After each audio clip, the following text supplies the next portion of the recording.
basements, tall steepled churches, and shadows of fences and walls, and alleys and hallways of power, they answered your call. Now it's our turn to do justice. Humbly we rise to the day. Give us the strength and the wisdom to walk in your way. Gather the loaves and the fishes, share until all have been fed. Walk in compassion and mercy, by love we'll be led. Standing in circles surrounding, all holding hands while we pray. When powers bear down on the helpless, we'll stand in the way. All holding hands while we the worn and the wounded, let us be healed by the truth. When doorways are blocked, we will lower our friends through the roof. God of the circle that holds us, God of the ones pushed away, we will reach out to our neighbors, in your name we'll say. No matter your creed or your country, no matter the hue of your skin, your age, who you love, or the body your soul was born in. No matter the places you're broken, no matter the things you have done, lay down that weight on the altar, a new day's begun. You are a child of the Maker. you are beloved and known. Join us in work of the kingdom, we welcome you home. Join us in work of the kingdom, we welcome you home. Amen. What a beautiful song to begin our time together. Greetings, everyone. Thank you for being with us. Good afternoon and welcome. Thank you for joining our legislative seminar, and thank you for joining us today as we have a conversation on eco-justice and energy policy in North Carolina. My name is Sarah Ogletree, and I am the program coordinator of our newly founded NC Council of Churches Eco-Justice Connection program, a program that highlights intersectionality in our movement as people of faith and conscience working for environmental and climate justice. I also serve as program coordinator of North Carolina Interfaith Power and Light, NCIPL. Our campaign focused most primarily on energy justice and policy. It's a pleasure to be with you, and again, I welcome you to this space. At this time, I would like to invite you to put your name in the chat. Let us know where you're calling in from and the organizations or congregations that you belong to, that you represent. We would love to be able to welcome you in a more personal way, to get to know you. And again, we thank you for being with us. During this session, we will hear from State Senator DeAndrea Salvador, an energy expert with a background in economics.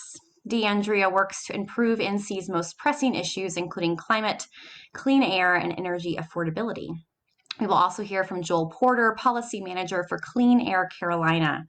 Joel leads advocacy efforts and creates policy solutions to limit pollution, mitigate climate change, and protect public health for North Carolinians. Eco-Justice Connection and NCIPL Director Susannah Tuttle will moderate this conversation, and we will also share a special video clip of EPA Administrator Michael S. Regan accepting our Faith in Public Life Award. We are so grateful for all these amazing leaders and for all of the work that they do. And we will have a brief time for group discussion in which our speakers will be able to respond to each other, to join in conversation, and also respond to any questions that you might have.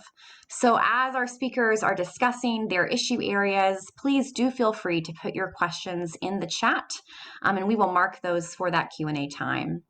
But before we dive into our discussion, we do want to open our time with an acknowledgement that the land that we reside within and depend upon is the stolen land of Indigenous people taken through violence and colonialism. North Carolina holds the largest Indigenous population east of Oklahoma, and acknowledging our Indigenous neighbors, in addition to the reality of our history, is one of the ways that we seek to do justice and walk a path toward accountability and solidarity. I will uplift that where I live in Western North Carolina is the occupied land of the Cherokee. If you know the name or names of the people whose land you call home, I invite you now to share their names in the chat. If you do not know, this is an invitation to learn. The work of ecological justice is intersectional work, and it demands that we continue learning. It demands continued learning of us and humility. And it is work that we can do together, that we can support one each other in. Thank you for honoring these communities alongside of us. And now I would like to transition to our award. Each time the Council holds our biannual legislative seminar, we honor those whose public lives reflect their faith commitments. The Faith Active and Public Life Award calls attention to someone whose faith permeates every aspect of their life, private and public, in ways that honor the justice claims that undergird our faith traditions. Earlier this morning, some of you may have been there for this, during our legislative seminar opening worship service, NCIPL Director Susannah Tuttle presented this year's Faith Active and Public Life Award to Michael S. Regan for courageous, dedicated, faithful, and compassionate witness in the public arena. We will now hear words from Administrator Regan, and we will give thanks he was able to record this special video for all of us, as together we pray and work to protect God's glorious creation and each other in the name of justice for all.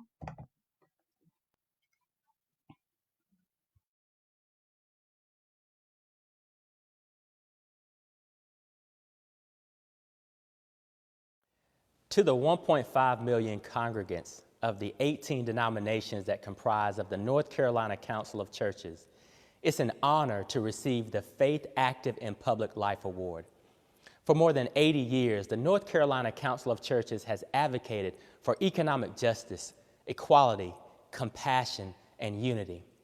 From personal experience, I've seen firsthand how the North Carolina Council of Churches has been able to convey the moral aspects of climate change, environmental justice, and our duty to protect God's creation.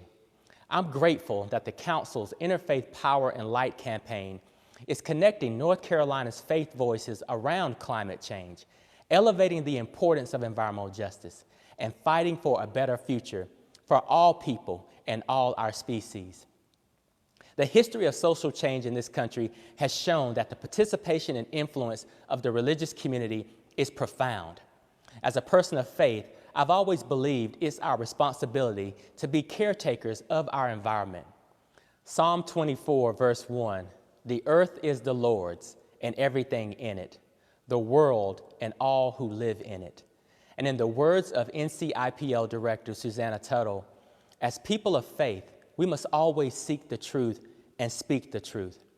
And the truth is that we must act with urgency on the environmental issues we face. At EPA, we're working hard to tackle climate change, to right historic wrongs that have long held back communities of color, and to ensure that all of God's children have clean air to breathe, clean water to drink, and safe, healthy places to live, learn, and play.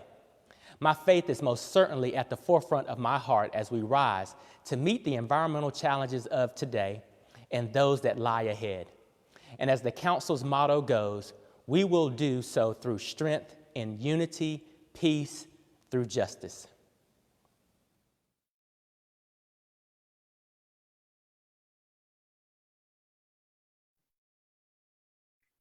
The North Carolina Council of Churches joins many across our state, country, and around the world in celebrating Michael S. Regan's confirmation as Administrator of the United States Environmental Protection Agency. It is with great pleasure that I welcome you all to the first session of the North Carolina Council of Churches Legislative Seminar.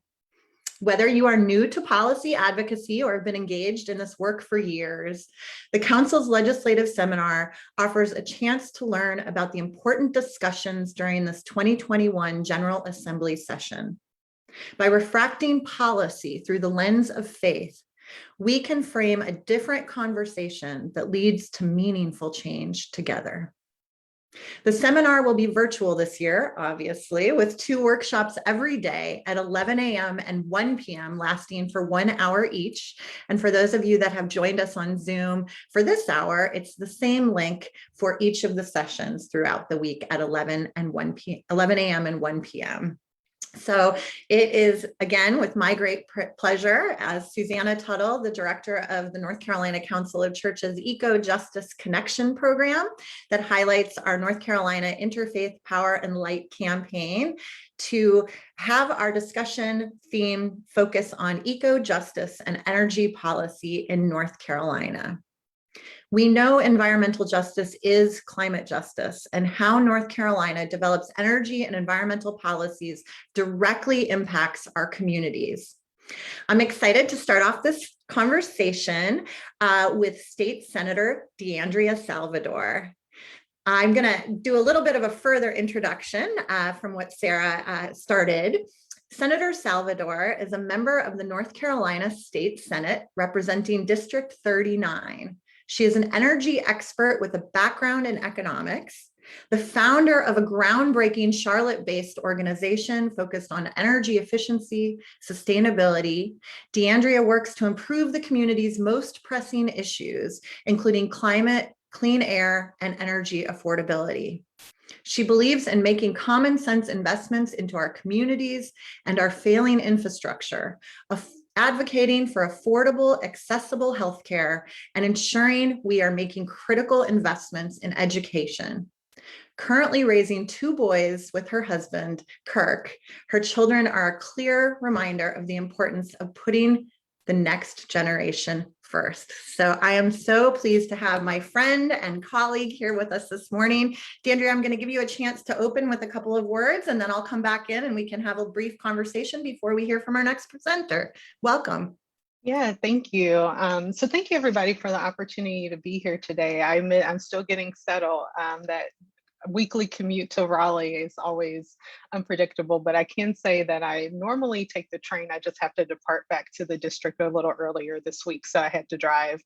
Once again, my name is DeAndrea Salvador, proudly serving Senate District 39 since this January.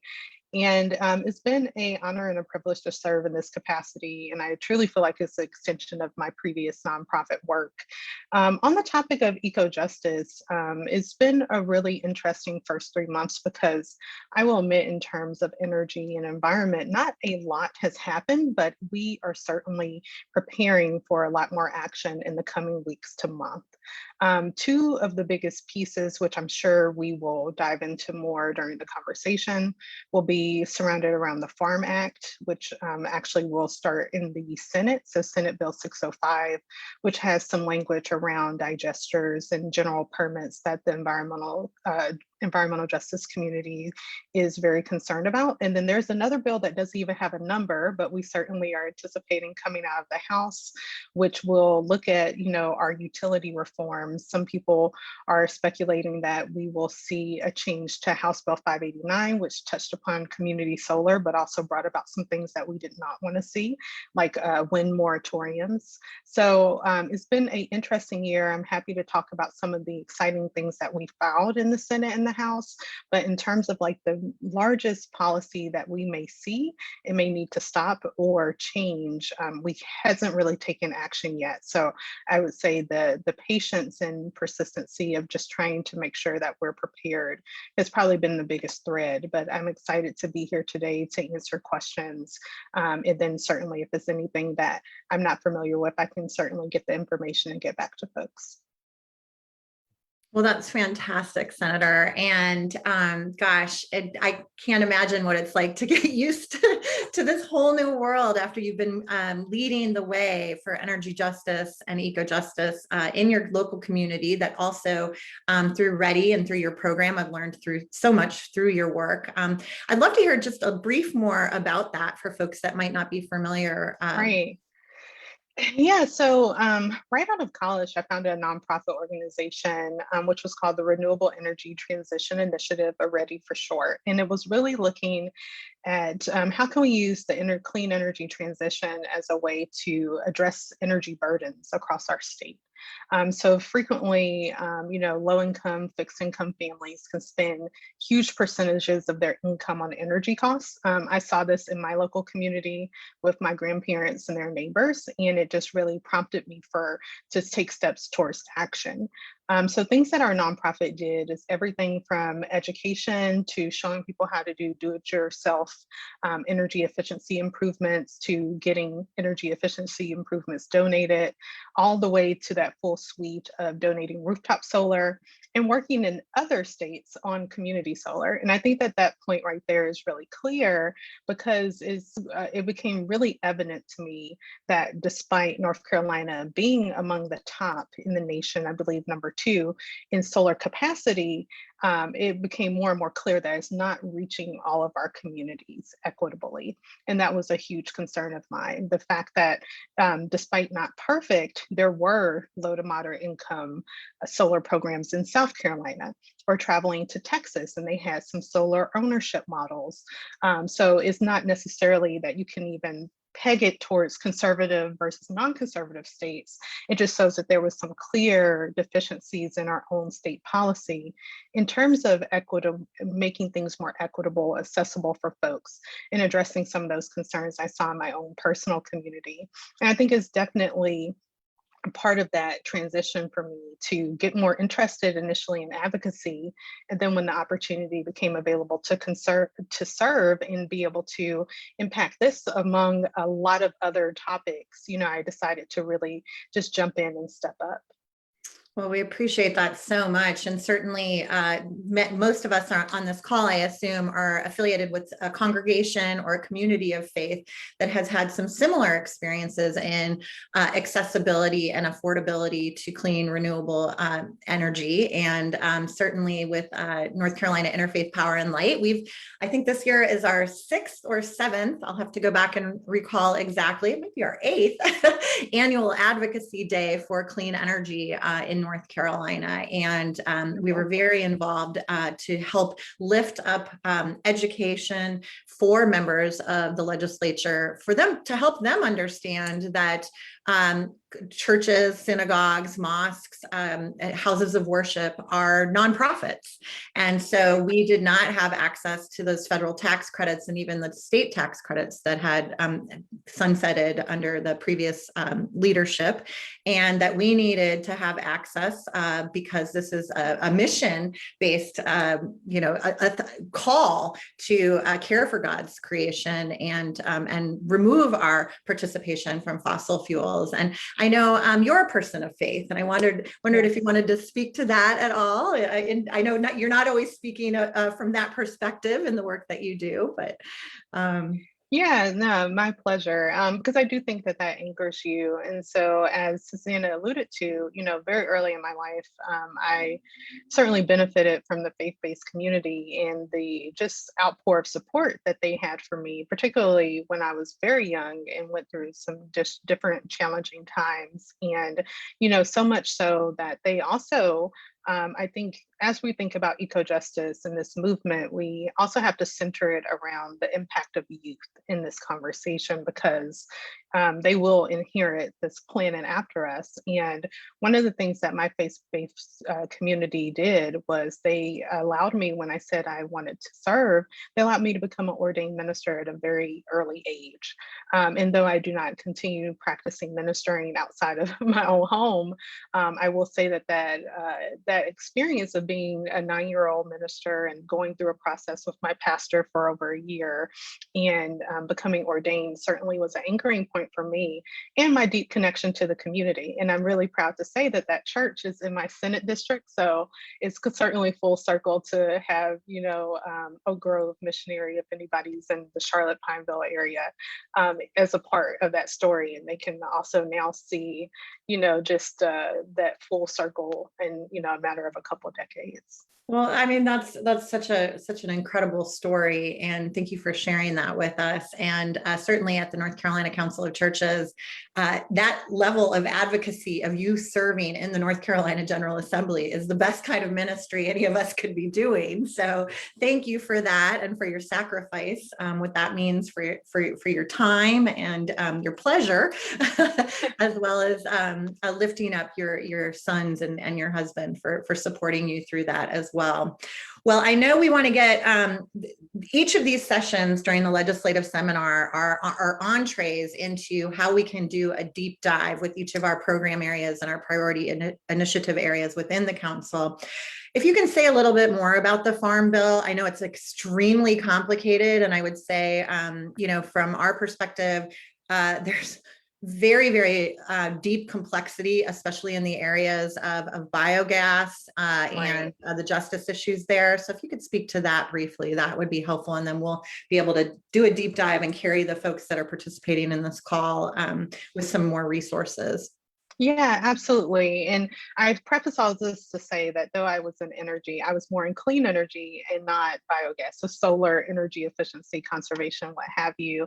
But for the Farm Bill, the controversial portion is related to the digesters for those and creating a general permitting process. And so I believe that now the Smithfield and the industry around biogas, they had concerns or expressed concerns that it takes a while to go through the permitting process.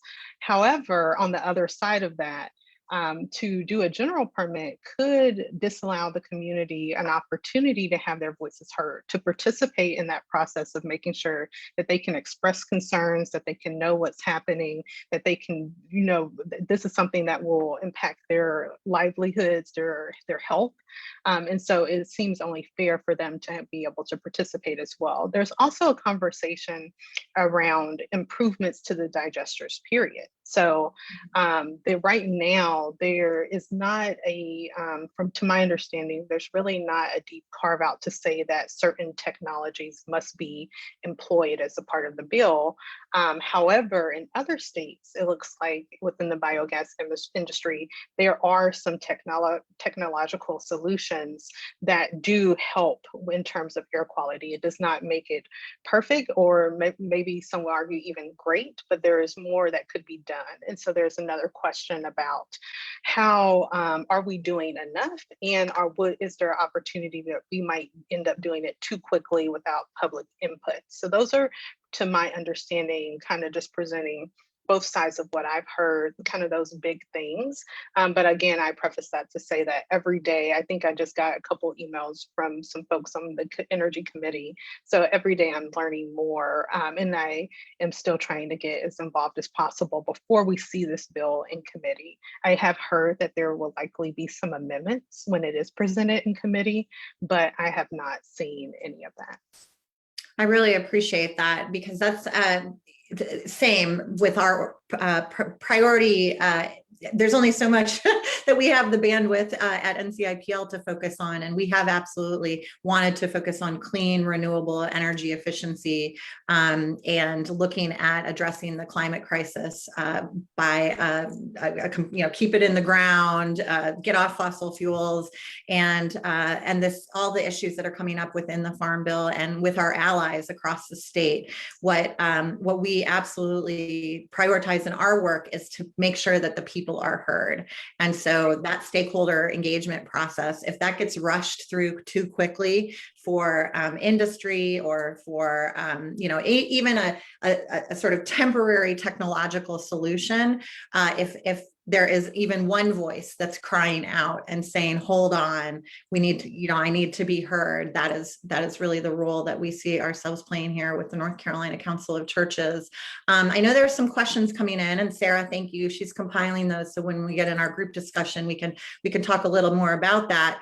I'm going to pivot just really quickly in the time that we have to that process. As I mentioned, House Bill 589 was something that we advocated strongly on behalf of our congregational network. We do have those nonprofit carve-outs for the rebate program that was a premium product because we knew that congregations needed that additive incentive. I think there's lots of folks on this call that have been able to utilize those rebates in order to get solar on their congregational facility. So kudos to you. If you want more information on that, you can contact Sarah, programs@ncipl.org, and we can help with our volunteer energy working group is working really hard to get that word out. But all I seem to know is that there's some sort of very important bill that's going to drop, but it's also been very vague about what's going on. And when I asked you in preparation for this session, if you could speak about it, I think you said you're also waiting to see some of this information. And it's true.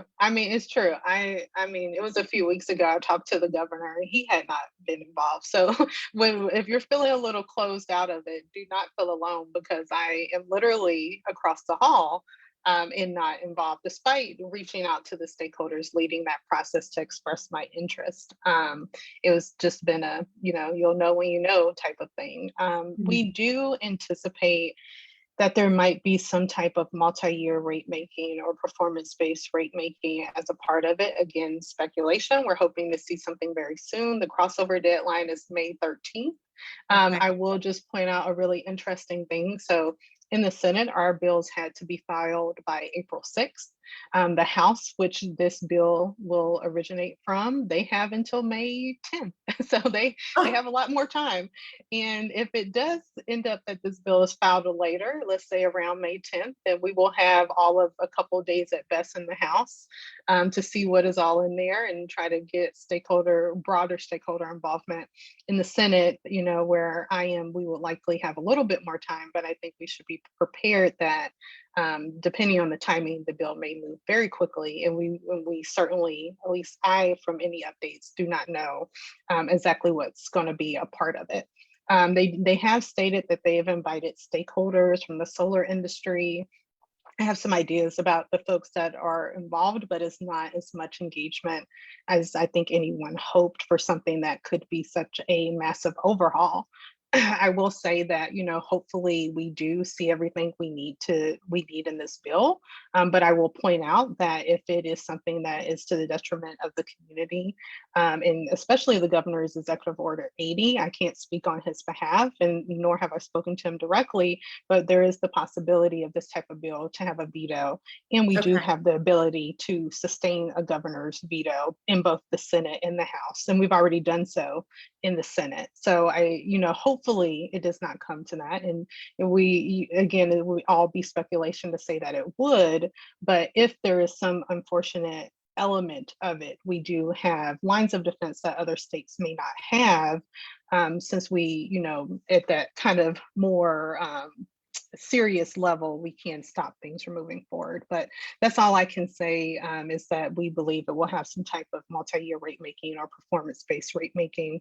I have heard that they may revise some things pertaining to community solar. Again, there's nothing I've seen on paper.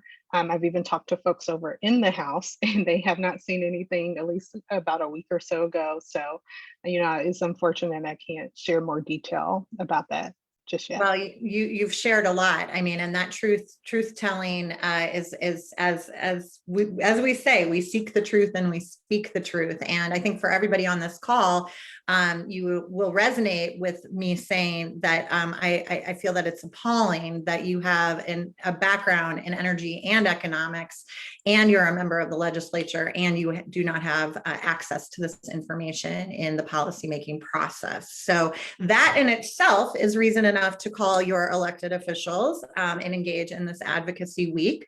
After this session, I'm going to work on emailing all of you that registered for this with some talking points and some materials, but we very much support democracy and the power of everyone having a place at the table, and especially in the seat that you sit, we are here to support you, and really appreciate you sharing with us today in during this session. So I'm gonna look forward to bringing you back in after we hear from Joel. So sit back and relax, and we're gonna shift over. Thank you, Senator Salvador, for your time, Thank you. your beauty and grace, and speaking truth to power.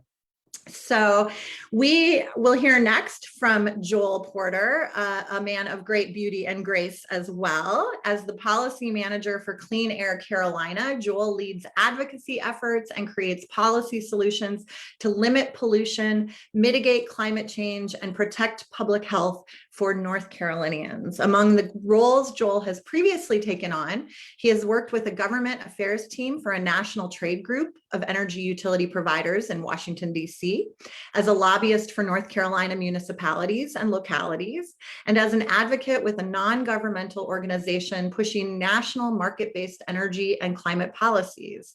A native of Kansas City, Joel enjoys barbecuing and will gladly discuss the strengths and weaknesses versus K, C versus Carolina Q. Welcome, Joel. Thank you, Susannah. And I want to, before I get to my prepared remarks, I just got to say it's such a pleasure and a breath of fresh air seeing Administrator Regan and Senator Salvador both just spout eternal optimism, facing the environmental challenges that we have. And it's such a sea change from the last 4 years, where you had to really look for the silver lining in just about every policy that came out. So at least we know we have some offense to play, we have a little defense to play, but our economy is going to be headed in the right direction. And that's one that protects North Carolina's environment. And that's what I really want to focus on today is how our economy can continue heading in the right direction, how we are playing some offense, how we have to play some defense, and what we can do kind of in the interim. So I've been tasked with discussing some things that my organization has been doing, and also addressing some things with relation to our state's integrated resource planning process. So as Susannah mentioned, my name is Joel Porter. I am the policy manager for Clean Air Carolina. We are an advocacy organization that is dedicated to reducing pollution in our state. Our state and nation has been going through an energy transition over the last 5+10 years, thanks to a confluence of factors that are both market-based and regulatory. Together, they have helped clean up our grid. That transition is not even close to being over. And we believe that conditions in our state are at a tipping point to either speed our economy toward one that manages the risks associated with man-made climate change, or continues us down a slow and gradual slope that relies on antiquated fuel sources and puts the planet on a path that can dangerously erode our planetary life support systems. In 2015, North Carolina went from sluggishly installing 400 megawatts of clean electricity to its grid to well over 1,000 megawatts of solar a year later in 2016. In 2017, the General Assembly passed the aforementioned House Bill 589, a law that changed the way independent companies could add power to the grid by utilizing a federal law called the Public Utility Regulatory Policies Act, or PURPA for short. HB 589 limits the amount of solar power Duke Energy is required to purchase from third-party qualified providers. This change managed solar power installation and took our state backwards from the number 2 solar installer in the nation to currently number 3. Relatively soon, the requirement under 589 that Duke Energy purchased and sold solar assets will exhaust. Yet Duke's own integrated resource plans, a biannual report illustrating the resources utilities use to meet market demand, show the company continuing to add renewable resources to the grid. This is due to the steep decline in price of solar energy. But despite the cost improvement, the addition of renewable assets to the grid by Duke is still only nominal in relation to other energy sources.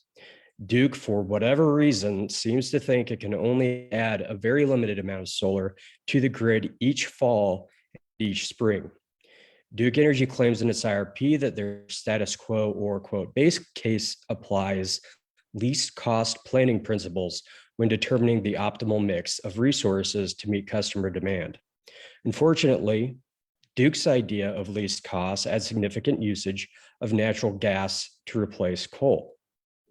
To meet what must be necessary for our state to be on a sustainable greenhouse gas reduction path, an analysis was done in January of this year that estimates that Duke's base case IRP scenario will leave ratepayers on the hook to pay for the company's assets that can no longer operate in a carbon-constrained world. That creates stranded assets to the tune of $4.8 billion. That's $900 in costs for every residential Duke Energy customer in North and South Carolina. That's not least cost. To put that in a little more perspective, $4.5 billion in 18 souls. That's the price tag that Hurricane SAS caused North Carolina and the other states that it hit this last year. If by closing our fossil fuel plants, we can begin to turn the tide on anthropogenic climate change and prevent some of those costs, maybe even some of those storms, this transition will pay for itself. One storm. Governor Cooper has set meaningful carbon reduction goals for our state. To meet those goals, we require additional policy reform to meet the pathway he's lined out. The question then is, how do we make policy goals, cost considerations in economic growth, and electric demand requirements all align and create a market structure that better reflects the values, the goals that we must achieve to curb anthropogenic climate change's ever-increasing cost of society, and moreover, do so in a way that is equitable to communities that have faced environmental injustice. Bipartisan federal reforms have given markets clear signals that solar and wind will continue to be valued and continue to be subsidized in years to come. Congress and the Biden administration is now in the process of determining what additional measures to take to increase transparency and accountability of corporate climate commitments, make further adjustments to market design, and are considering additional direct investments in infrastructure advancements to further squeeze pollution out of the grid. If these efforts will also be bipartisan is yet to be seen. They are significant nonetheless, especially in light of the ambitious Earth Day announcement made last week to slash emissions by 50% by 2030. Here at the state level, our organization has sought to begin to properly account for the externality created by fossil fuel use and electricity generation. This will help balance electric markets by forcing polluters to pay for their waste, carbon pollution. Clean Air Carolina aims to accomplish this as a petitioner on a regulatory action that would enjoin our state into the Regional Greenhouse Gas Initiative, or RGGI for short, which is a field-tested carbon market that has a strong track record of creating economic growth while equitably reducing pollution. As DeAndrea was discussing, our General Assembly, the House Speaker, is readying legislation that is currently being drafted behind closed doors with no real input from the environmental community. We fully expect that it will give Duke what is called multi-year rate making and change the requirement for utilities to submit an IRP from 2 years to 4. This will make the rate making process in our state far less transparent, far less inclusive, and make our regulated monopoly utility companies far less accountable. While any legislation from our General Assembly may further encourage clean energy, I think I agree with DeAndrea that it's safe to expect it will do little to really address pollution. In light of all of these varying factors, the NCUC must ask Duke in the IRP to revise its plan to acknowledge that it very likely drastically underestimated the affordability of renewable assets. It drastically underestimated the true cost of natural gas and its potential to be a stranded asset. And it drastically underestimated how much more renewable energy it could safely add to our grid. After 2030, Duke Energy says it will need to rely on technologies that are not yet economical. It calls these zero emitting load following resources, or ZELFRs, and most of these technology choices, including advanced nuclear or modular reactors, will likely never be affordable enough for widespread domestic use. Yet before 2030, the company will consider maximizing the installation of already available, already low cost, clean solar and wind energy. The NCUC has to be logical about addressing the needs of our state and our environment. We are past the point of arguing about the reality of anthropogenic climate change.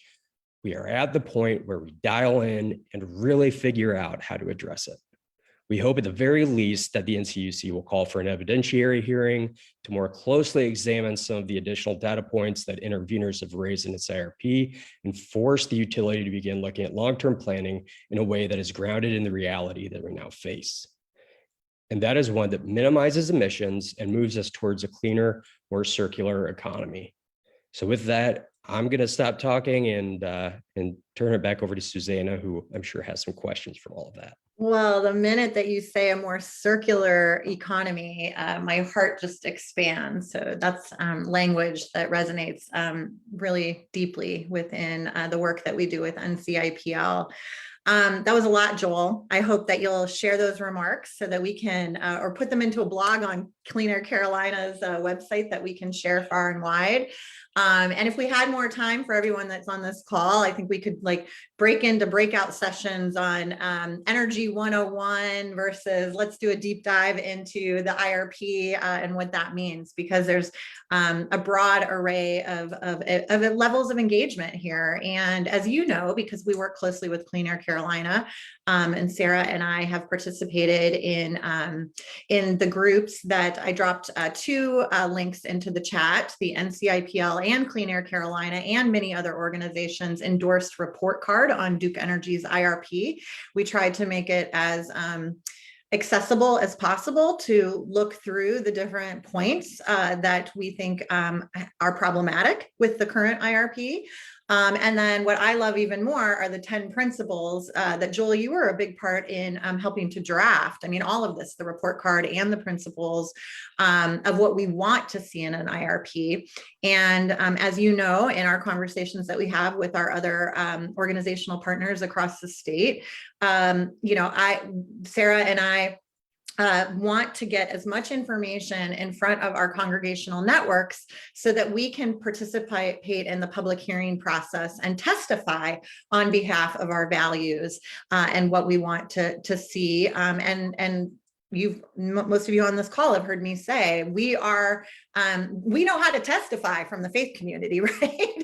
And we actually are. I'd love to hear more, Joel, from your perspective too on the role that we can play as expert witnesses, because we're not just an advocacy organization. We own, operate, and maintain facilities that consume energy. And one of the things that I've said to the utilities over the many years that I've been working in this role is we're a large customer. We have demands. We use and consume energy very differently than the naming of us as small businesses, small to medium-sized businesses. We're not businesses. We're nonprofits. We're communities of faith. We literally have to pass the collection plate to keep the lights on in some communities.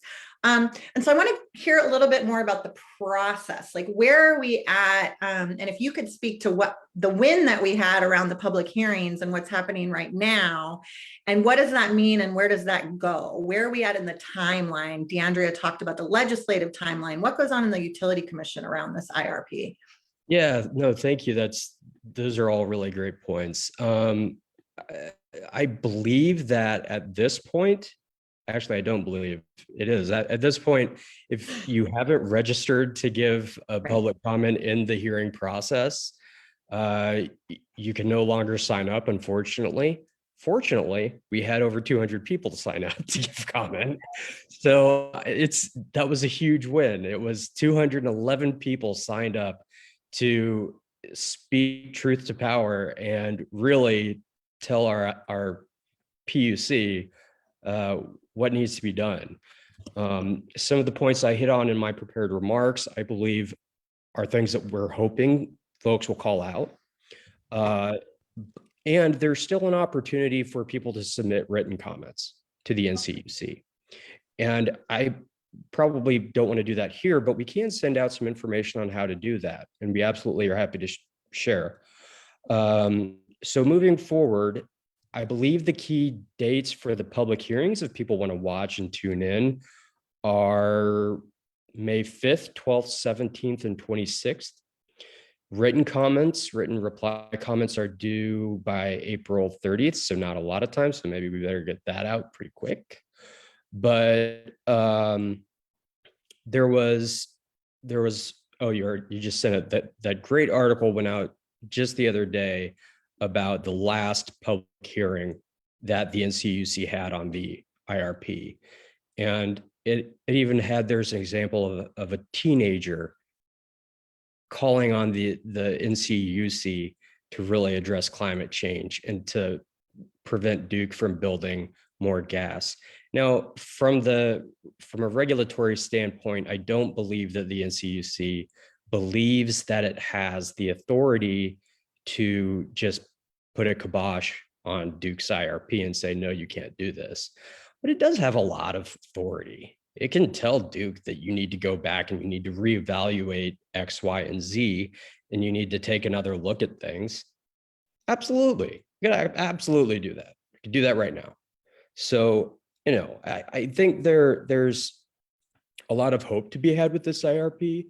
We've seen our neighbors, Virginia and South Carolina, actually, they do have the authority to reject an IRP, and they're utilizing that authority. So yeah.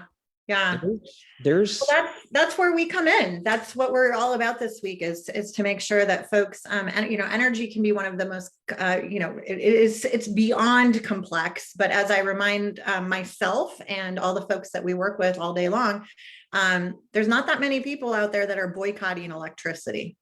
And so we know its relationship to our daily lives, and yet it's something that we kind of imagine that somebody else is taking care of for us. And that's really the work of NCIPL and our Eco Justice program. And I want to bring Senator Salvador and Sarah Ogletree into this conversation, because I think, for us, and for the rest of you on this call, it is that eco-justice connection. It is prioritizing the climate crisis. Energy policy should not exist in some sort of like theoretical bubble over here when we're in the middle of the greatest humanitarian and ecological crisis of our entire existence. And so moving forward, I know, Sarah, there's some questions that have come in that are real specific, but I'd love to hear a little bit more, starting with Senator Salvador. Do we have climate policy in North Carolina? I mean, you talked about Executive Order 80, and is that the best thing that we've got? Has there been any kind of bill that's been introduced in the legislature that you're aware of? Yeah. So I guess let's just preface with the circumstances of the General Assembly. Bills have been filed. Whether they will move is really the question. So, on both the Senate and the House, bills to reintroduce the solar and renewable energy tax credit, for instance. We've introduced bills about, water quality and analyzing what pollutants are in water that people are ingesting. There have been things for electric vehicles and making universities more efficient. I think it's a matter to be seen whether those bills will be able to be heard in committee and get a proper debate and properly voted on. So that is a little bit, for instance, some of the bills that I introduced pertaining to environment are to my understanding, are not moving so far. I will continue conversations, but that's just kind of to put things in a super, realistic standpoint. That said, there's a lot we still can do. So particularly with amendments of bills that are already moving, making those better, making those address our communities, and then also keeping an eye on any of the bipartisan bills, again, that are moving. I will say that, things in terms of like a clean energy goal was introduced last week on Earth Day. There's some really interesting environmental related bills. But it's unfortunate that for a number of them, they are not moving, or there have unfortunately been times where a bill may get passed in the House and then not heard in the Senate. And I think a couple years ago, that case was a energy efficiency bill that was looking at our universities. It was actually reintroduced this year. Is to be seen if that's going to get voted on the floor in the House and then move over. So this is kind of like a lot of what I'm doing is just trying to be well-informed such that if they do have a chance, I can speak in support of them. So there's a lot we need to introduce and implement from Executive Order 80 that essentially we need to look and see what we can do legislatively. But there are things that the executive branch is doing just with the Department of Environmental Quality and trying to move through that path. I will also say our budget is a huge component of that. So within the governor's budget, he is putting additional funding into DEQ for everything from addressing like a clean energy fund and making things more accessible, and even looking at clean water. So the budget may be one of our best avenues coming up to most immediately see some change, and then making sure we get all the proper amendments and things of that sort introduced. And to the point about everyone here being used to testimonies, I will say most of my colleagues in the General Assembly are people of faith. And so I think that there's a really unique standpoint that all of you have within your advocacy, in that you can appeal to the faith of my colleagues. Every single day, we start our Senate session with a prayer from a senator, which to me insinuates that they are people of faith and are believing in these common threads. And we know the importance of eco-justice for our community. So there may be interesting ways with that relationship building, with that storytelling based advocacy, that you all can appeal, and hopefully we will see more things move. But it's unfortunate that for many of the bills, they may not get that fair opportunity. It's just a matter of fighting, tooth and nail for what we can potentially get through. I really appreciate that, and for the reminder that that North Carolinians the majority of us are people of faith, identify as people of faith. And in that political sphere, if you ask elected officials many times, they will say that they lead with that faith. And this year, we were so sorry to not be able to hold our annual legislative prayer breakfast. Reverend Dr. Jennifer Copeland, who's on this call with us today, our executive director of the Council of Churches, has been leading a legislative prayer breakfast. And so next time, we'll make sure you haven't gotten to go to one of those yet, Senator, but I know. it's been a wonderful time for us to be in fellowship with our elected officials, and to break bread and have that conversation about why we care about the people and places that we love, and we hear back the same. Right. And so then finding that balance. Joel, I know that you have you come at this sometimes ready to ready to fight hard and dirty if we have to get that dirty fuel out of there. Not necessarily without that's why you work for Clean Air Carolina, right? Because we don't want dirty air. Where do you see this group, those of us that are going to engage with the members of the legislature? What would you want to hear from us? What do you think we can best serve the work that Clean Air Carolina is doing and your other partner organizations? That's a good question. I think Governor Cooper needs to know that your community, that the faith community, wants to address climate change, that our state needs policies, specific policies to mitigate greenhouse gas emissions. And whether that's, so my organization is involved in a petition for rulemaking, as I said earlier, to put our state into RGGI. That's one way of doing it. The federal government may pass, something that supersedes RGGI and make it, irrelevant that we need it. But we need to be ready on all fronts. So whether that's telling your congressperson or our 2 US senators that they need to be doing something, or if it's telling Governor Cooper that he needs to step up in light of our General Assembly's failure, no offense, sorry, DeAndrea, but None taken. in light of their failure, we need to do something to address climate change. So be ready, and beginning that action, beginning that work now is essential because things are moving really, really quickly. Our petition for rulemaking should be taken up at a May 21st Environmental Management Commission hearing. And the governor hearing before then that the faith community wants him to make sure our state is a leader on clean energy and curbing climate emissions is essential. Because what could happen is the governor ends up using our petition as his regulatory authority to do something about climate change if the bill coming out of the General Assembly stinks. So that's where the governor would veto the House bill that would then be taken up by the Senate, probably pass. He would veto it. Then the Senate, DeAndrea and her colleagues would have to sustain that veto. On a parallel track, in May, as I mentioned, the Environmental Management Commission is going to consider our petition for rulemaking to put the state in RGGI. Once the state, or the EMC, hopefully approves that bill, and this is where it gets real complicated, then that goes to the legislature, and the General Assembly has the ability to introduce what's called a resolution of disapproval.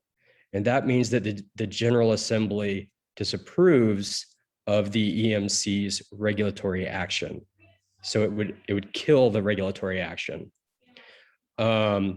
If that's the case, then the governor would veto the resolution of disapproval, and it would be again up to DeAndrea and her colleagues to sustain that veto. So I know that's a lot. I know that's really complicated. And then again, on a parallel track, you could have Congress decide to pass what's called a clean electricity standard or a carbon tax or something else. And that would be great. I mean, really, at the end of the day, that's what's needed. What we're doing here on the state level is, quite frankly, small potatoes. If you have a carbon tax that's $45, you can generate around $1 trillion over 10 years and do a lot of different things with that money. You can make sure that people stay neutral on their energy bill increases. You can make sure that communities that have felt the disparate impacts of industry and economic advancement are taken care of, and make sure that pollution no longer affects those communities. You can plug the highway trust fund and begin the transition to cleaner transportation sources.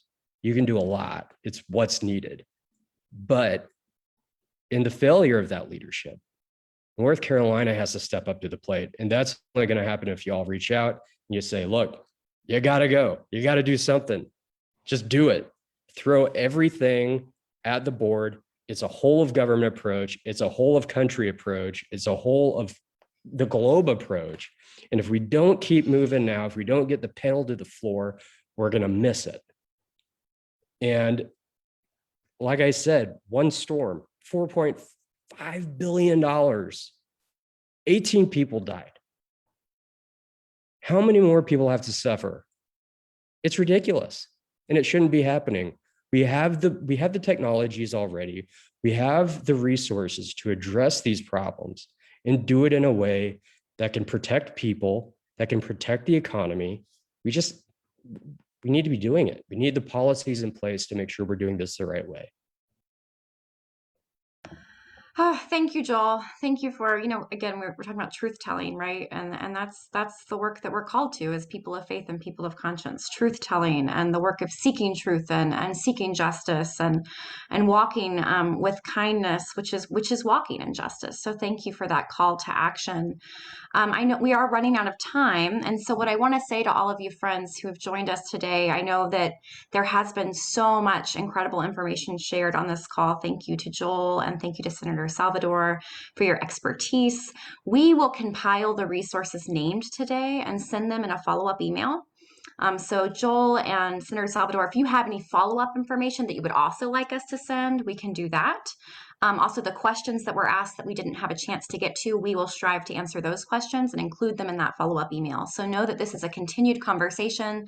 This is a big issue to talk about for an hour, right?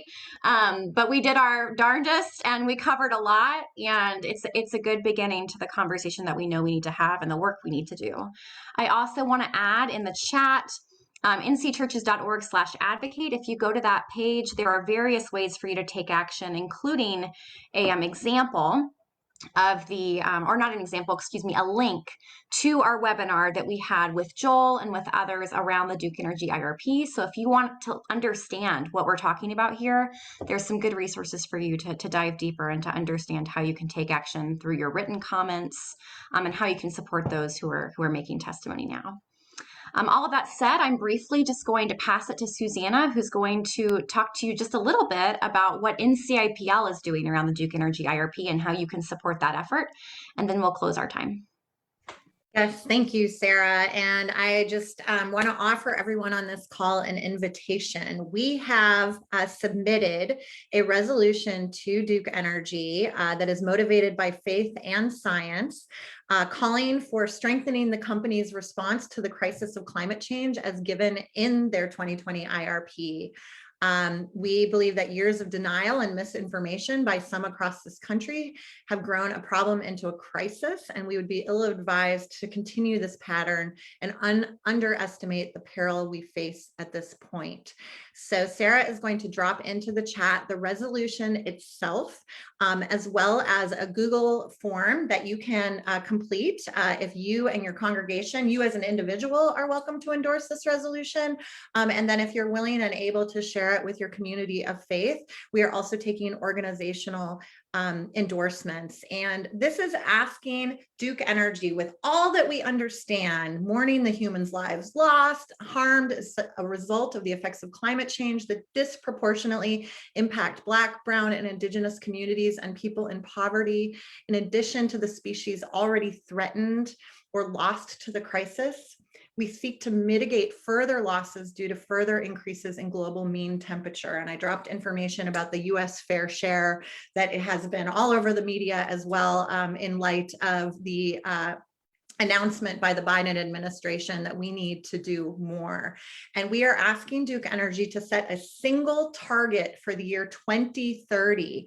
Their IRP currently sets a single target for the year of 2050 of net zero energy. I also want to do more education with all of you about net zero is fake zero if we're not transparent about how we're actually reducing emissions at its source and not just developing market mechanisms to do it over there and still pollute over here. As Joel was saying, we have the polluters not only have to pay, they have to stop polluting. So that's what we're looking for, is a single target for the year 2030. We are running out of time. We have 8.5 years left, and I know we're out of time today, so I'm going to let Sarah close us out, and I'm just so grateful for everyone attending this presentation. Thank you again, Joel and DeAndrea.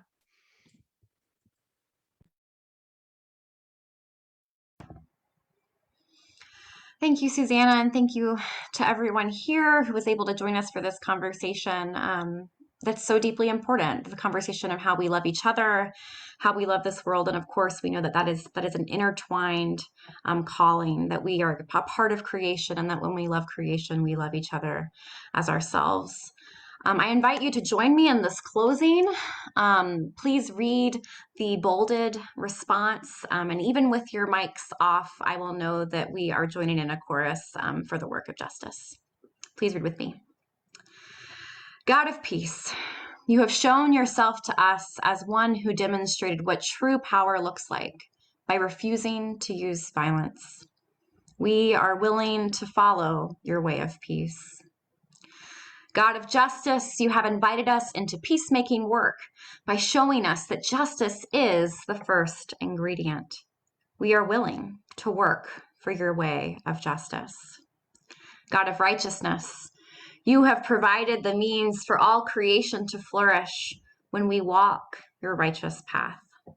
We are willing to be your righteous people. Amen. Go in peace.